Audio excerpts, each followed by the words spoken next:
So just because you get approved for 500,000, yes, does not mean that you shop for a $500,000 house. We got to stay in budget, guys. In budget. I preach this all the time. It is important to know what that budget looks like for you. So I'm with you 100%. Yes. Welcome to Soft Life, Hard Truths, where lifestyle dreams meet bank account realities. I'm your host, Teigen Jay. Come on in. I want you to stay. And as you see, we have a guest today. We have someone who is very special, very dear and dear to my heart and my entrepreneurial activities. We have my very own real estate agent, Sam Ruben. Welcome. Thank you for having me. Yes. Welcome to the show. We're happy to have you. Please tell us a little bit about yourself. So I'm Sam Ruben. I served in the military for 13 years, retired, got my real estate license, been doing that for a little over 10 years now, and have a family, twins, all in a set of twins and a third child, all girls, and living and loving life.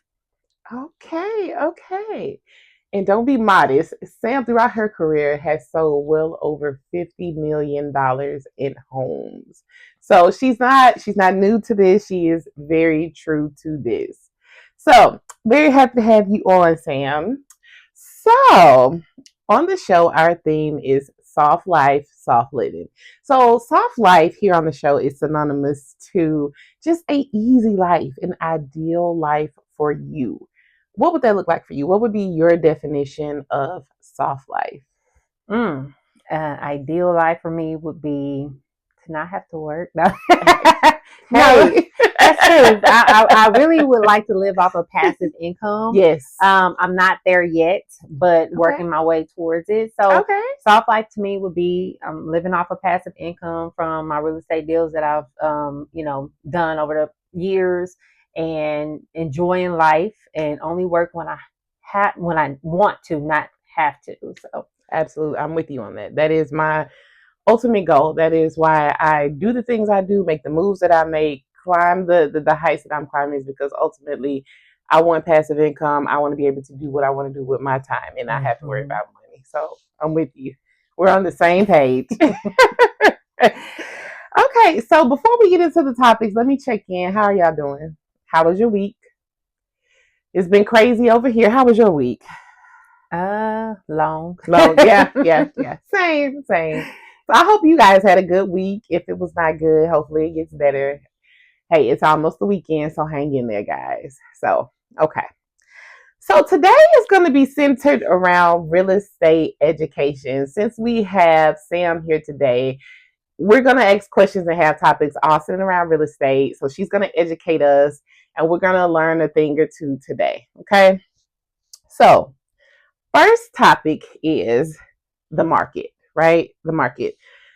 Whether you're into real estate or not, you've heard, oh, the market's doing good. The market is doing bad. The market.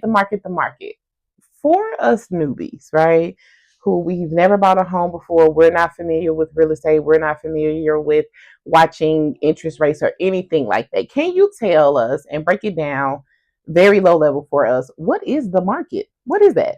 So the market is specific to your area. So every market in different states have different markets. So basically, however the home sales or not sales are going is considered the market. So in Dallas, Fort Worth, we have a buyer's market in the majority of our areas right now.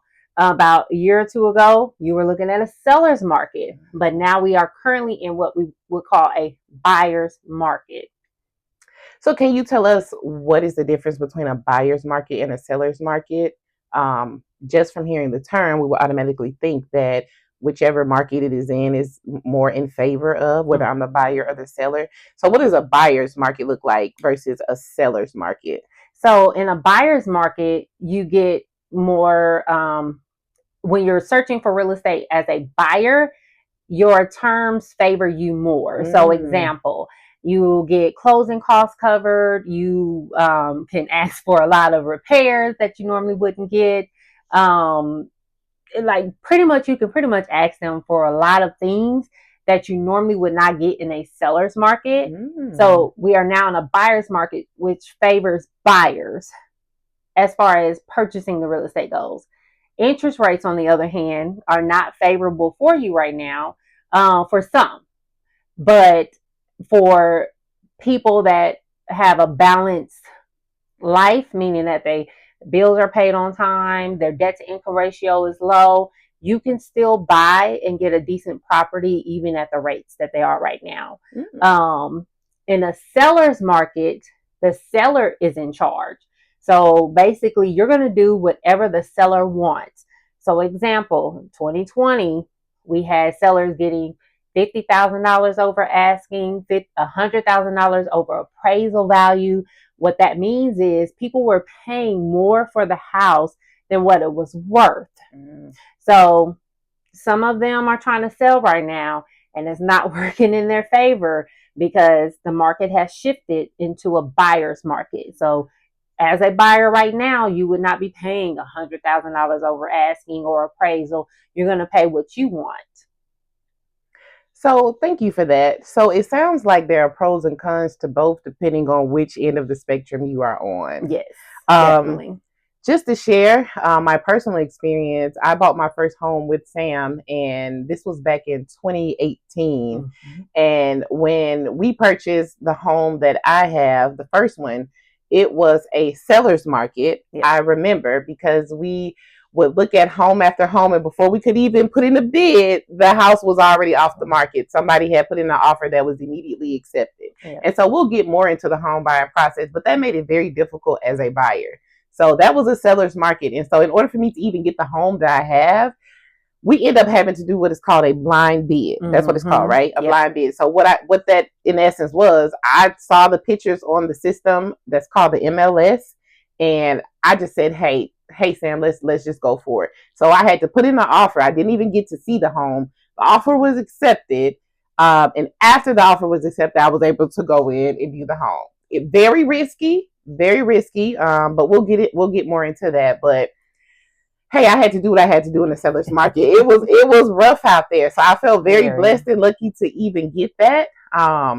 So yeah, we'll talk about it more. But when it's a seller's market and you are buying, it can get really ugly really fast. Right. And speed, agility, and being on top of your P's and Q's is very important in a market like that. Definitely. Okay, guys. Okay. So now that we know what the market is, the next question is, let's talk about the home buying process. What does that look like? If I am a new home buyer, well, I'm interested in buying a home, what is that process? Do I go into a bank and talk to a loan officer? Do I try to get pre-approved? Do I get with a real estate agent? What does that process look like, and what are your suggestions to make that process go smooth as possible? So when it comes to buying a house, the process can go one or two ways. You can reach out to a real estate agent first, and then they can give you recommendations for lenders that they use. Or you can reach out to a lender, and then that lender could possibly give you recommendations to an agent. You can do either or. Neither one is wrong or right. For me, I prefer for my clients to reach out to me first, because I, as a real estate agent, go a little bit in depth into your situation prior to sending you to a lender. So I vet you up front without pulling your credit. We discuss, hey, have you had any late payments?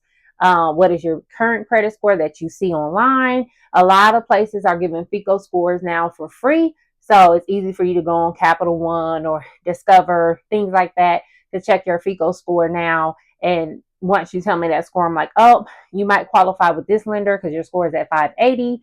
Or so you're in the 700, so I'm going to send you over to this lender. So the lenders have their own criteria for what they will lend, who they will lend to. So it's very important to know before you just go applying, are you their client? Because not everybody's going to say yes to you, and that's just a fact. But just because somebody tells you no does not mean that there's not a lender out there that won't say yes. So I deal with people all the time that get told no, they come to me, and I find them a lender that can work with their situation. Not everybody likes the hard clients. So first step for me would be to verify, what your actual credit profile looks like. and then from there decide what lender you qualify for to go with. But talk to the realtor or the lender, and then once you talk to that realtor, we're going to send you off to the lender, get your pre-approval done, and then from there we will make sure that we take you all to the to see houses after you get your pre-approval letter. So talk to the real estate agent, then they'll send you to a lender, you'll get your pre-approval, then you start looking for houses. I also want to let you guys know that there are some programs out there where you don't have to have a lot of money to put down, but then there are some who won't qualify for that. So I also tell people to make sure that they have a little bit of a nest egg before they start looking for properties. So that way you don't find a house you like and not be able to get it because you don't have the funds to put down. Okay. And so with the process of them looking at homes, how does that typically go? Because there's a system that real estate agents have access to, right? Which is called the MLS. And so what that process looks like from the last time we worked together was that you, as the real estate agent, would sign the client up and you would get emails on houses that reach your criteria, right? Yes. So when you work with the lender, they give you a maximum amount you're approved for, right? So it's one of my questions, so I'll hold off on that. But you'll look for houses within that range, right? What about when a client is wanting to go outside of the range of what they've been approved for? What does that look like? So any realtor that you're dealing with that knows real estate, it's not going to show you properties outside of your range. And the reason being, the only time they'll do that is if they call the listing agent and say, hey, will your seller, let's say you're approved for $500,000 and you see a house for $525,000. It's been sitting on the market for 180 days. Got it. Cool. So now I'm going to call the agent and say, hey, your house been sitting on the market for 180 days. I have a client that's approved for $500K. Would your seller consider a $500K offer, being that it's been sitting on the market for so long? If that agent tells me, yes, my seller is a motivated seller, we'll consider that low, then we'll go see the house. But you don't want to just go looking for properties that are over your approval amount, because it's not guaranteed that you're going to get that.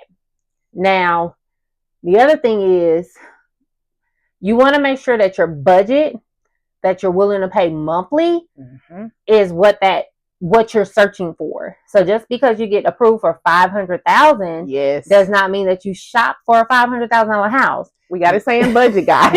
In budget. I preach this all the time. It is important to know what that budget looks like for you. So I'm with you 100%. Yes. So I'll have people, I qualify for $450,000. I'm like, okay, I understand.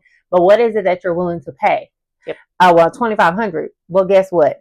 $450,000 is not $2,500 a month. You're looking more like a $250,000 house at $2,500 a month in the state of Texas, because our property taxes are a third of your mortgage. Yes. So you're not going to get a $500,000 house at $2,500 a month with these property taxes. So when it comes to that, just because you're approved for $500,000 does not mean that that's what you go after. Whatever that monthly budget is that, hey, my max is $2,500, $3,000. That's what you search off of, not the pre-approval amount.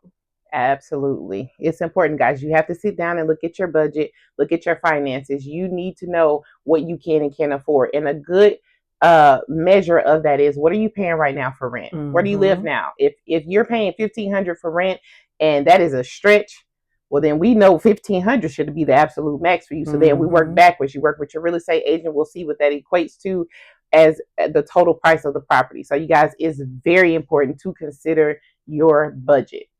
Okay, so let's just say we go look at a home and I'm in love with this home. It's within my budget. Right now, you said it's a buyer's market. So that means I'm not really having to compete with other offers like that. Yes. So, okay, I like this house. Now what? What happens? So once you like a property, we'll then run the comps. Your realtor should be running what's called a comparable market analysis to be able to tell you if that house is worth what they're asking. It's part of our duties to run that for you. There are a lot of agents out here not. They're just writing offers blindly. And then what happens is you write that offer, you get under contract. They were asking for 500,000 and the appraisal comes in and it's 450. So now you're short 50K from what the seller wanted and you got issues. So to prevent those issues, your realtor should run a comparable market analysis. That analysis will tell us and you, hey, based off of the current sales in this area, this house is worth 475, not 500, which is probably why it's been sitting on the market for 180 days. So then we discuss what price we're going to send over to them. All right, based off of our analysis, it's worth 475. Let's get this 475 offer over them and then go from there. If you as the buyer say, hey, I'm willing to offer the 500K, your realtor or myself, I would be like, okay, well, based off of the information I provided you, it's not worth that. So if it comes in less than what the contract is, do you have the funds to pay over the appraisal amount? If you don't, we now have to go back into negotiations with the seller to see if they even want to sell you the house at the lower value, because they don't have to. So it's really tricky to go in offering on a home where you don't know, what the surrounding homes have sold for. So just make sure you get that CMA from the realtor, so that way in good conscience what to offer. But you'll make the offer. If the seller accepts the offer, then you'll go into what's called in contract. Okay. And so once we're under contract, what happens then? From my memory, let me see if I remember correctly. We had to pay a option period cost, and then there was also a earnest money cost. And I remember having to get an inspection. So how does that go? So in Texas, not every state has option period and earnest money, but Texas we do. So we have an option period and we have earnest money. And these are two of the items that you will come out of pocket up front for. Typically 1% of the sales price is your earnest money, and the option fee is around $150. Could be more, just depends on what's negotiated. It's not a set amount. It can be written in whatever is agreed upon, but that's the typical. And then you'll once that's deposited to the title company, you'll request your inspection. And I tell people, try to get that inspection done within 24 to 48 hours of contracting, so that way the remaining time of your option period you have to negotiate any repairs or get additional people out there that's needed, whether the inspection comes back with a roof item that's messed up, plumbing items, or HVAC. You get those specific trades in there to verify that those items are working in the condition that they're supposed to work in. Because if not, and it has to be replaced, and you didn't catch that, because the inspection is a basic inspection. They're inspecting the house from top to bottom, but the inspector is not authorized to be an HVAC technician, be an electrician, be a plumber. They're not authorized to do that. They're authorized to just inspect the basic items, and if it's not functioning to the standards of the basic inspection, then they say, hey, we recommend you get this person out to verify that these items are okay. So all in all, you typically looking at about $3 to $5 grand out of pocket up front on a house just to get it off the market. Okay. And so for the option period money, that is non-refundable, correct? So yes, the option period in Texas is non-refundable. So that $150 will go to the seller if you choose not to move forward during that option period. The earnest money is refundable up until the 7th, or how many days you negotiate for option period. Right now, average is about 7 days. So at that 7th day, if you choose to back out of the contract, you'll get your earnest money back, which is at 1%. You won't get the option fee, which is at $150. Now, after that 7 days and you keep moving forward, that earnest money can only be refunded to you in the event that you back out with one of your buyer outs. So there's over 25 outs for a buyer in a contract, but most of those are in the beginning of the contract. So you really got to know your contracts, because there's only certain diligence items where you can back out based off of certain survey issues, certain title issues, appraisal issues, things of that sort. So your realtor really needs to know these contracts and you're out to be able to save that earnest money for you, because the seller has to sign off on releasing that earnest money back to you after that seven day option period. So if you have to back out after that 7 days, you really need to make sure you stay on those hard dates to be able to get your money back. If not, it can go into um, you'll have to fight for it, basically. Okay. Okay. That is really good to know. And I wasn't aware that not all states have option period monies. Yeah, some of them, they have just due diligence periods, and that's non-refundable. And to my knowledge, based off of some of the realtors I deal with, it's upwards of $15,000 that they're putting down money and can't get back. Ooh, that's no chump change. Not at all. No chump change. Okay. So that's your option period money. That is your earnest money. I've gotten my inspection. After my inspection, everything checks out. Then what's the next step? So from the next step, after everything checks out with your inspection, I tell people, do not order that appraisal until you negotiate any repairs and everything is good. Because most of the time, if you order the appraisal prior to, if that appraisal is ordered and accepted by an appraiser and they do some work on the property without even going out to it, most of them do work prior to going out, then they go out, take their pictures for 15 minutes and go back home and finish their work. So if that appraiser is assigned and you guys don't come to an agreement before that option period ends, you are now stuck with an appraisal fee of $700 or more, because the lender ordered the appraisal too soon. So I tell people, wait until after the option period or after your agreement is done, saying, hey, these repairs are going to be done, because you don't want that extra cost that you're not going to get back. $700 for an appraisal that you can't do nothing with is not fun for anybody. So you would want to talk to the lender, order the appraisal after you have negotiated the repairs and decided to move forward. Okay. And so for my people who, this is all new terminology for us, right? For my newbies that are being introduced to all of this home buying real estate terminology, can you explain to us what is an appraisal? So a lot of people think the appraisal is the inspection, and it's not. Two separate things, guys. Two separate things. Yes. So the appraisal basically is done by a certified appraiser. They went to school, they've gotten the education, and they are the only ones who are certified to do an appraisal, and they go out to the property and give value to that property. Now, it's an opinion of value.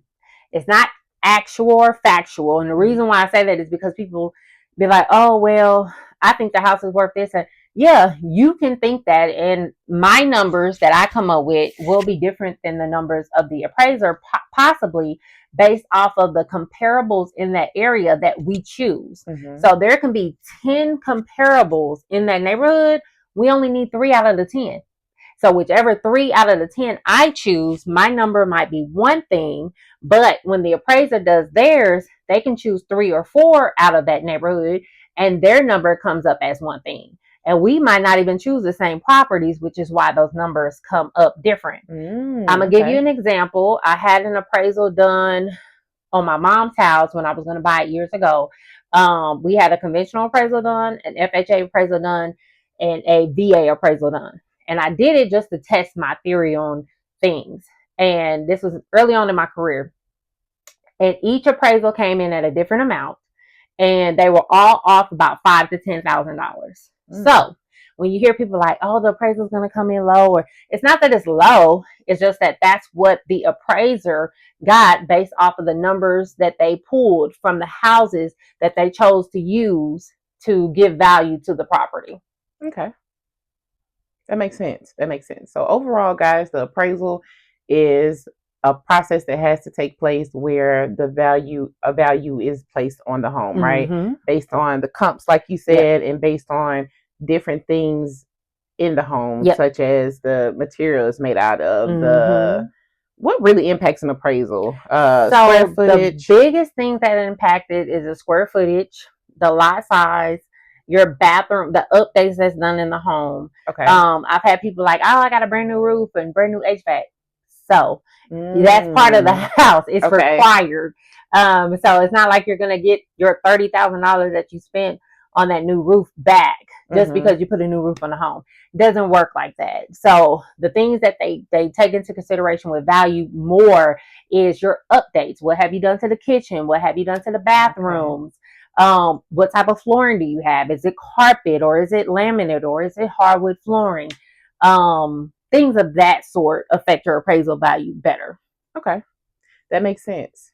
So guys, it's a lot of factors that go into the value of the home, but there is someone who is a professional that's licensed, certified to do this, will come in and give you an appraised value for your home. And will the buyer be initiating the appraisal? Is that something that has to go through the bank, right? The lender? Yes. So the lender will order the appraisal, and they are the ones that have access to the appraisers because it's a third party and they don't want any bias. So that appraisal is ordered through a third party for it to be unbiased. Okay. That makes sense. Okay, so now I've gotten my appraisal, I've gotten my inspection, I've paid my monies, my required monies as far as option period money, earnest money. The house checks out, it's appraised at the value that is listed for sale. Now what happens? How do I get to the end point of getting the keys in my hand? What else has to happen? So during the process, your lender's going to ask you to order your homeowner's insurance. So you want to do that kind of upfront so you kind of know, hey, this house is $6,000 for home insurance a year, or is it $2,000? Because that affects your monthly payment as well. So if you can get those early on in your career, early on in the process of buying a house, then that will let you know, yeah, I want to keep moving forward or no, I don't, because home insurance has changed drastically across the nation. My God, so I say this because if you go into that house and you just love it, but then you get this home insurance quote on day 7 of your option period and it's $10,000, divide that by 12, that's going on to your monthly payment too. So now your note went from $2,500 to $3,000 because of a $500 a month home insurance. So you want to make sure you have that, and the lender will as well, because they'll need that before you can close. And once appraisal is done, home insurance is ordered, and everything is agreed upon, you'll then get to go to the closing table at the title company, or if they have to come to you to do the closing, they can, which is called a mobile notary. And then once you sign your papers, depending on your state, some states require you to have wet signature on the paper. Some can do electronic, but some states will not fund until the next day. But in Texas, as long as funds are at the title company, they consider that closed and funded, and you can get your keys the same day that you close.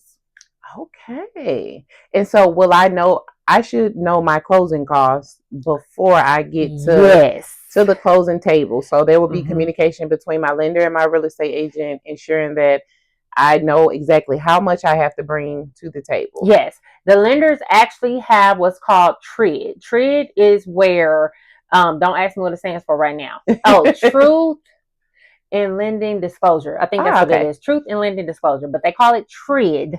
And TRID is, they require them to send out the closing disclosure 3 days prior to you closing. Now, they did this because people were getting their closing disclosures the day of closing, and they went from $3,000 to $20,000 in closing costs, and it was creating a mess. So I'm not going to say it's fixed because it's not. Even though they send it out 3 days prior to you closing, there's still issues because they have to balance with the title company. And sometimes the title company doesn't want to balance until that lender gets what's called a clear to close, which is a CTC, clear to close. And once they get that clear to close, that's when title will balance. Title is like, I'm not spending time on this deal if it's not going to close. So give me that CTC, then we can balance. So sometimes in that situation, they don't balance to the day before, or even sometimes the day of.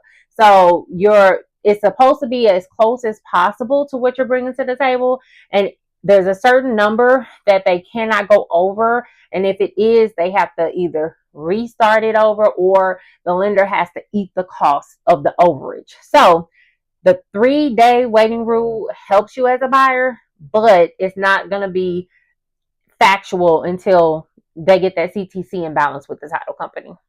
Okay. So, guys, you will know how much you need to bring to the closing table beforehand.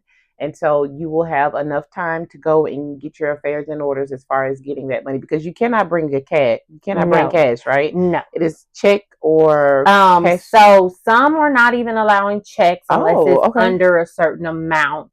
But most title companies require either a wire or a cashier's check. Okay. No personal checks at all, because they will bounce and then they won't. It's not actual money at that time. Gotcha. So cashier's check, wire transfers, and then sometimes if you're bringing less than $200, depending on the title company, they'll allow cash. But for the most part, cashier's checks or wire transfers. Okay. Okay, guys. So that is an overview of the home buying process. Now we're gonna have another episode where we dig deeper, because there are a lot of need to knows for you guys. But that was a great, thorough overview of the home buying process. Thank you for that, Sam. Yes, ma'am. So let me ask you this, because there's always a lot of debate about buying a home and renting, or when you're renting, you're throwing away money. I need to be buying. Tell me, how can buying before you're ready backfire on you? Oh, I can give you an example. Back early on in my career, when I was like wanting to help the world, right? I was like, everybody needs a house, because you build wealth through generational wealth and real estate. And that's the number, like most millionaires, like every millionaire, billionaire that's out there, one thing in common is real estate. Like not stocks, not bonds. It's real estate is in their portfolio. So in the beginning, I used to say, oh, everybody needs a house because this is going to make them, you buy a house at $200,000, 4 years later it's worth $400,000.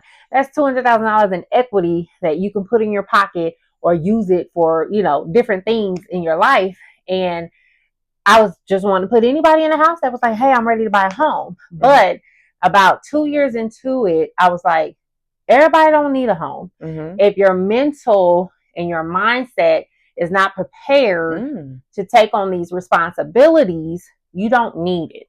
And I'm going to give an example of my sister. She might cuss me out for this.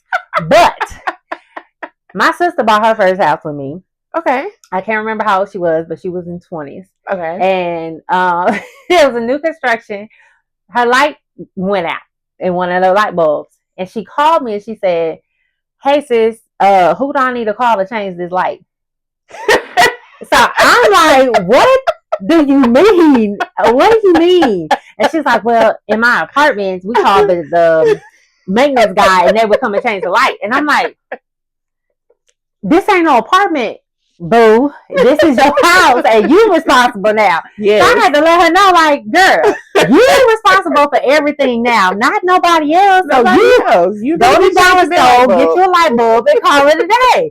So I just thought that was too funny. And I was like, you know what? Everybody don't need a house. Not saying that she didn't, because it was just that instant that she was like, oh, wow, I am a homeowner now. I do have these responsibilities. And she was like, oh, okay, well, cool. She went and got her light, put it in and called it a day. Yeah. But there are some people who just not financially prepared either. Even though they pay rent, when you have a mortgage, you got your utilities, you might have an HOA, all different things that come about being a homeowner. And if you are not mentally prepared or financially prepared, you will be in foreclosure. You will be having a short sale. You will be in a situation that is uncomfortable. That once I realized that after 2 or 3 years, I changed the way I did business with people. And that's why I ask the questions I ask and mentor and guide people the right way when buying properties to make sure that they don't end up in those situations as much as I can control. Yep. And I think that is a really good point. And to piggyback off of your example, when you're saying it can backfire on you financially if you are not ready or if you are buying too soon. The second property that we got together, as soon as I moved in, after paying thousands and thousands in closing costs, as soon as I moved into the home, and I had the home renovated as well, as soon as I moved in, it was time to replace the water heater. Mm-hmm. That was a minimum $1,500.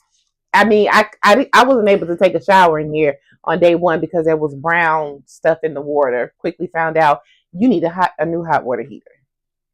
Who wants to spend $1,500 after you just spent thousands at the closing table and you paid thousands just to get the house how you wanted to, where you at least be satisfied when you moved in?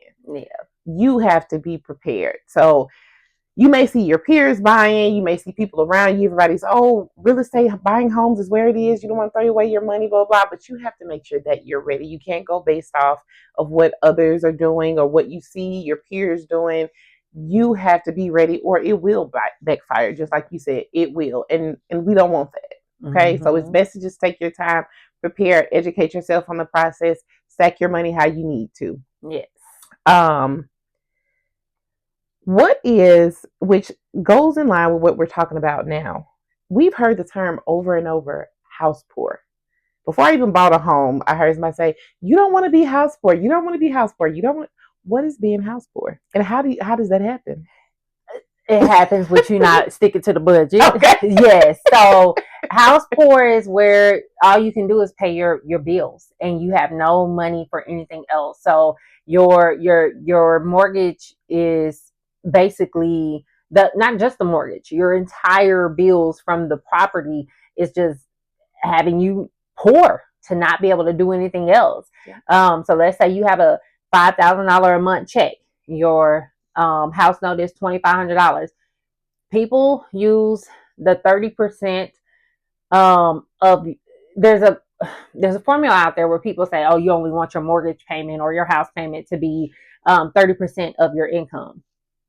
Maybe back in the day when things were affordable, that's possible. But at this point in time, you're looking at about 50% of your income, your monthly income on your house note. It's kind of impossible based off of taxes and insurance right now to be under that 30% unless you're willing to, buy a small home or whatever the case may be. But most buyers right now are looking at about a 50%.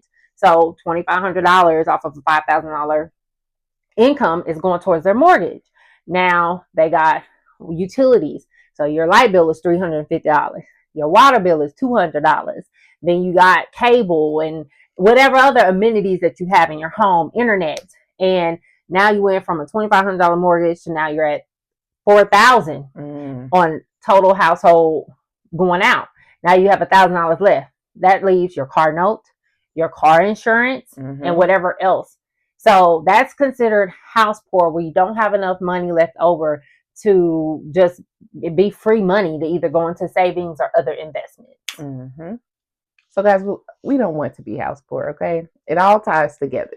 Making sure that you know what your budget looks like, what you can and what you cannot afford, and making sure that you are mentally and financially ready before you dive into buying a home. Because buying a home is probably, if not the largest purchase you will ever make, it is definitely up there in your top 5 or top 3.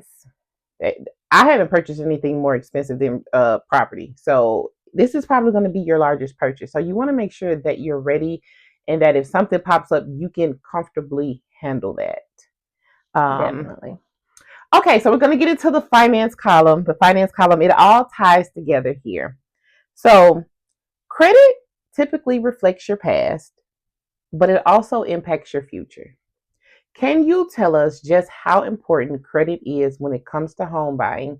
And I also want the viewers to really understand that when you're in that home buying process, your credit needs to stay still. It needs to stay still, because that'll be the difference between you getting the keys or you going back to the drawing board. There you go. So can we talk about how important credit is and how it will impact your home buying process?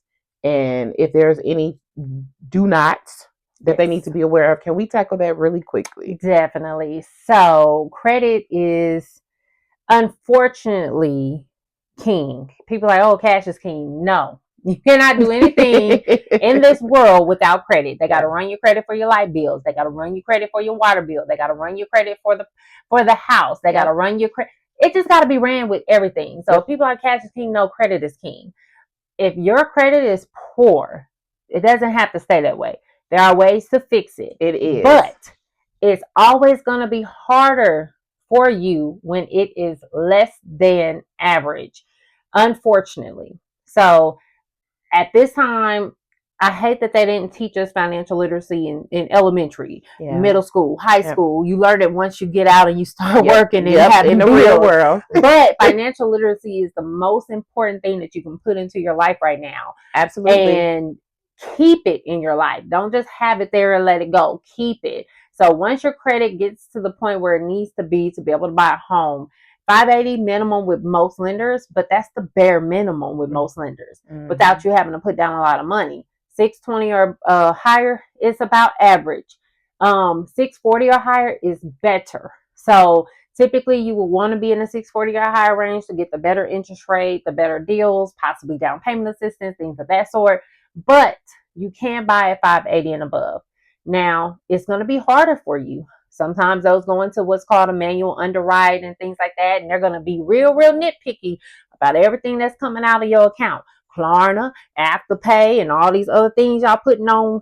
And we talked about this. Yes, so that's going to be asked about when they start going through your monthly payments when you're getting a mortgage. But overall, credit is the most important thing in your life right now. And with great credit, you can do great things. With bad credit, you are stressed. Absolutely. So guys, as you can see, you have to pay attention to your credit. If your credit is not where you want it to be, you need to work on it.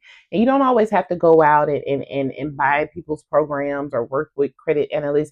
If you just sit down, educate yourself on credit, what is looked at, what do they consider, how do they come up with those scores, you can help yourself get in a better position with your credit. And if you are trying to buy a home, you are interested in buying a home, you have to start there. Budgeting and credit. What do those finances look like? And what does your history look like? So it is very, very important. This is coming from a real estate agent who has been in the game over 10 years, guys. You're hearing it straight from her mouth. So please take that into consideration. So, Miss Sam, you've given us such good information today. I am sure a lot of the viewers find this very helpful. So happy that you're here. Came to drop some nuggets on us. Question to you. Are you accepting clients right now? Yes. Okay. Yeah. Okay. Always accepting clients. I don't think people ask that when it comes to real estate. And honestly, I think as long as you have the systems in place to be able to take on clients, because not everybody's going to be at the same, like you're not going to have ready to go clients all the time. You're going to have some people that's going to be 3 months out, 6 months out, a year. And we work with all of those. So I've had people not buy for 4 years. I've had people not buy for 2 years. Doesn't mean that I'm going to put you off to the side. We still stay in contact. If there's credit needed, if there's budgeting, whatever, we put you in contact with those people. So we're always accepting clients. Okay. So if someone is interested in learning more about the home buying process, or they want you as their real estate agent, she's a real estate agent in the DFW area, guys. If they are wanting to get in contact with you, what would be the best way to do that? My cell phone is across the papers. I use one number and it's 214-228-1431. And my name is Sam, SAM, and then Ruben, RUBEN, on pretty much all the platforms. Okay. Sometimes I'll have to add an extra N on the last name, but Sam Ruben and then my phone number are the easiest ways to get in contact with me. Okay. Text or call. Okay. And we'll have that information in the description, guys. So if you guys feel you need to reach Sam, you want to work with Sam, which I would highly recommend. She is amazing. I'll have the information below so you guys can reach out to her. So it is time to wrap up this episode. And we always end the episode with what we call a hard truth. Okay. So, as our special guest today, if you could leave us with a hard truth that you've come to realization within your life, whether it's around career, real estate, money, just life in general, what's a hard truth that you can leave us with today? Oh, okay. So you asked me this on the way in. I was thinking. I was like, what is a hard truth? And I think lately, the hard truth that I've been realizing, because in the military, you don't know, especially when you're overseas, if you're going to live to see tomorrow based off of everything that goes on over there. Mm-hmm. But I realized that a lot of civilians do not take heed to that. Mm-hmm. They just do whatever and think they have forever. Yeah. And the hard truth with that is you don't. So don't put off things for months or weeks because you're not guaranteed that. So if you know there's something you want to do, start now and prepare yourself for it as soon as possible, because tomorrow is not promised. That is a really good one. And as much as we would like to think that tomorrow's promised, I'll do this tomorrow, I'll do this next month, or I'll do this when I feel like it, that sometimes is not always the case. There are plenty of people who we thought were going to wake up this morning and they did not. My father is headed to 2 funerals this weekend. I'm sure those people thought that they had tomorrow and they did not. So that is very chilling and is realistic. Don't hesitate. Tomorrow is not promised, guys. We have to live for today, and you have to prepare when you can, guys. So Thank you for that. That is definitely resonates. Definitely. Soak it in, guys. We don't make the rules. We don't make the rules. This is the hard truth of the week. We don't make the rules. Thank you, Miss Sam, for that. Yes, ma'am. So, guys, thank you so much for listening. Please do us a favor and like, share, comment, and subscribe. Just like Sam said, it is important.